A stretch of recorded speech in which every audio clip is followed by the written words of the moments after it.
pwede pa nating gawin, Sis Tonette? We have to start with good training. Good training, yeah. Okay. Yung orientation kasi, yung the way we think, Mindset. the way we deal with people, Yeah. comes na sa ano mo sistema mo yun eh. Social upbringing mo. Oo, Okay. oo. So it will have to, that one has to start sa bahay. Pagdating mo sa academic, yung skills, Yeah. it's not enough that you're also good.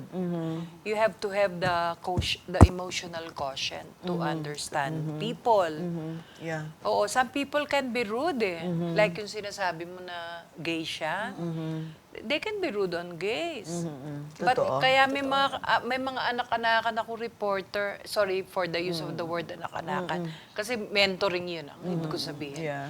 May mga minentor akong batang reporter na alam ko deep in their hearts they're gay, but they cannot come out. Because kasi nga dinidiminish yung value nila as journalist pagka ganun na. Oo.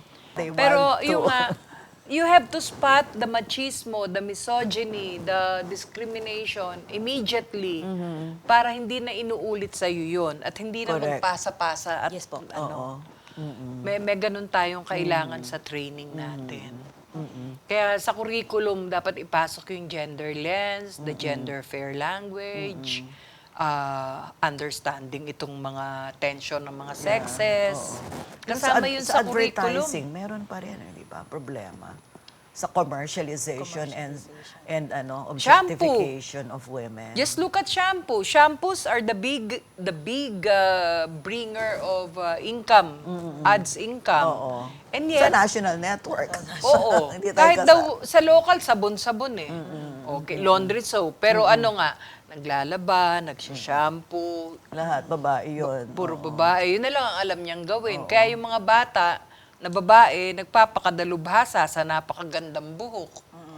And spend money, fortune on True, straight true. hair, Oo, on yeah. good makeup. Teka muna, ngayon Women's Month, pinag-uusapan natin ang role ng women. Ano ba talaga ang value added at magandang naidudulot ng pagiging babae sa anumang bagay? Hindi lang dito sa ating industriya, kundi sa ating mundo, sa ating lipunan, for it to be a better world. There's one word that I attach to a woman, yung sensitivity niya. Yung quotient niya to understand others. Mas mayroon siya nun eh. Kaysa sa lalaki who And were... where do we attribute that? It's the way our mothers brought us up. Ibang pagpapalaki nila sa mga lalaki noon eh. The men could have been more sensitive had they been trained to be less of being macho. Okay, but tayong women, it came from our mothers or it came from how we from our encounters with stronger women, no? Kung nakita mo ang iyong lola, nanay na outside of their community roles, meron silang lakas na umintindi sa mga bagay-bagay na hindi naintindihan ng lalaki. At may solidarity sila sa ibang babae. Pero hindi ba ang mga lalaki pwede rin naman maging nurturers o Oo, maging sensitive? but they were not trained to do that. Yeah. So, we can change the world Oo, by and training our own sons, children, our own sons. sons to be more sensitive. Sin ko lang, bakit ang konti ng mga camera woman o kaya videographers na lalaki? Son, experience ko yan. Dahil mabigat ang... Mabigat Yes, ang mabigat. camera. Pero ngayon, magaan na. Oo nga. Digital na, no? Marami Oo. nang Phone gumagamit lang. ng Phone lang eh. Mobile Oo. journalism Marami po, na yung tayong Mojo. women directors in films. Pero sa news, it's still the men who lord it over. Kasi nga may Hindi lakas. naman po. Oo, dahil mabigat. Ibig Big-big sabihin na kahit na ang mga lalaki na nasa media hindi pwedeng i-educate at maging gender sensitive. So lahat ng mga kalalakihan na nasa media or sa ibang profession, kahit na sila ay lalaki, kung sila ay They should. ma-expose sa mga gender trainings, gender sensitivity, magiging gender sensitive din sila. Is this Pero correct? matagal yun. Ako ma'am, Matagal na kahapon po, proseso. no? So hindi naman, sabi ko nga po, hindi po ako sanay sa ganitong talagang parang usapin ng mga karapatan ng mga babae. Pero kahapon po, dun sa lecture nyo na yung mga words na Lecture. paggamit, sabi ko, nagpicture ako because pinakita ko kay Jody pagdating. Sabi ko, oo nga no, ngayon ko lang na-realize tong mga to na nagagamit mo like yung spokesperson, spokesman. Oo. Nagagamit ko yan. So sabi ko, in fairness, yun yung siguro ma'am, na pwede natin gawin na pwede tayong magkaroon ng mga ganong lecture, mga pagtitipon ng mga language na gender sensitive po. Malalaman, kasi marirealize nga naman nila. Marirealize not only nila, na lahat, marami, the better. Hindi lang babae ang dapat makarinig noon, hindi lang lalaki.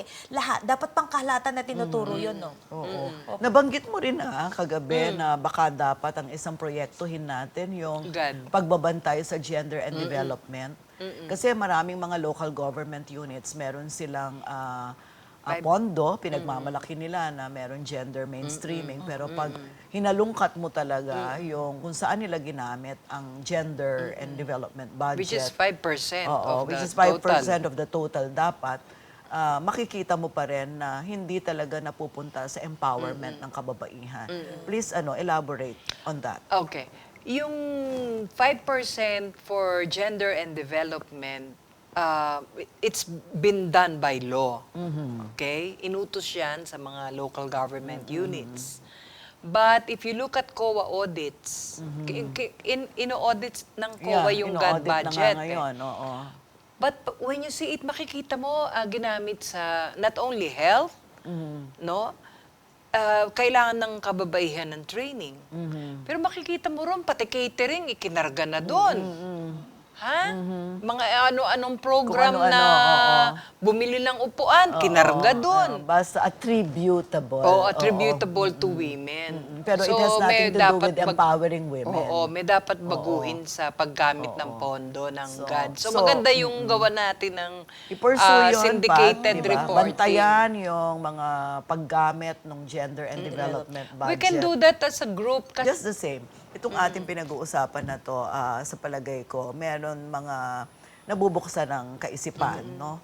At nakikita nila yung dalawang mukha na sa isang banda, yung mga kababaihan sa media ay may kapangyarihang hawak para palayain ang kapwa babae at ma-address yung sitwasyon ng mga babae sa vulnerable situations.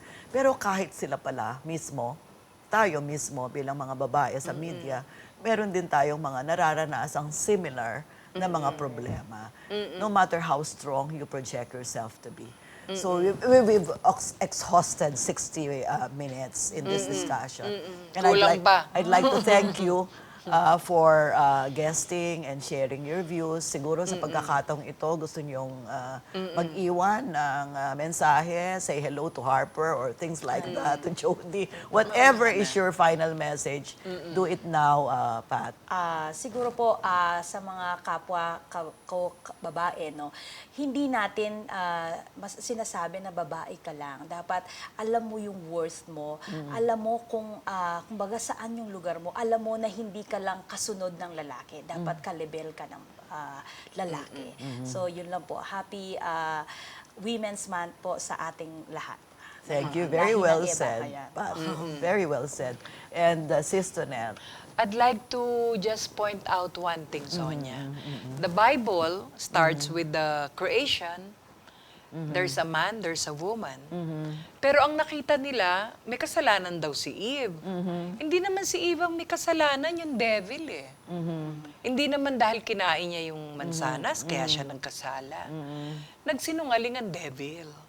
Sinabi sa kanya na siya ay lalakas, siya ay over the man, na-deceive siya. na-deceive siya. So, gusto ko lang sabihin na kahit sa punto ng Katolisismo o relihiyon natin, ang babae ay kapantay ng lalaki. Kaya sa mga nakakarinig, kung kayo pinalaki na inyong mga magulang na ang tingin sa mga babae ay mababa kaysa sa inyo, ipanahon na ho para palitan nyo yan. Nagbago na ang kasaysayan. Namatay na ho si Tatche, si Cory. Kung marami na pong lumitaw sa kasaysayan na malalakas na babae, marurunong na babae, magagaling na babae, ang inyong mga ina ay magagaling na babae dahil napalaki nila kayo. Kaya panahon na magbago yung ating how we look at women. Women are mothers, wives, sisters, aunts, grandmothers. They're also community leaders, nurturers, in short. So, sa ganun po, nag-iiwan ako ng mensahe na sana may magbago sa loob ng pamilya. Yeah. With you here in this industry, in media, naniniwala ako na may pagbabagong mangyayari. Sana. At palagay ko yung mga nanonood sa atin, nakahanda rin sila na akuin yung kanilang responsibility sa lipunan. Sabi nga, kapag lumaya ang babae, lalaya din ang lalaki. Bakit? Kasi ang lalaki nakakulong din dun sa mga roles na itinakda ng lipunan. Na kahit na hindi nila kaya, kailangan kayanin nila. At hindi nila pwedeng pakitang kanilang kahinaan, hindi nila pwedeng iyakan ang kanilang kahinaan, ang kanilang mga suliranin. Pero in the end, pare-pareho lang naman po tayong tao. Hindi naman natin sinasabing dapat mangibabaw ang babae. Ang sinasabi lang natin, Pantay. maging pantay ang lalaki at babae. Maraming salamat ho sa inyo. At maraming salamat Siyempre, sa we inyo enjoyed this. dalawa.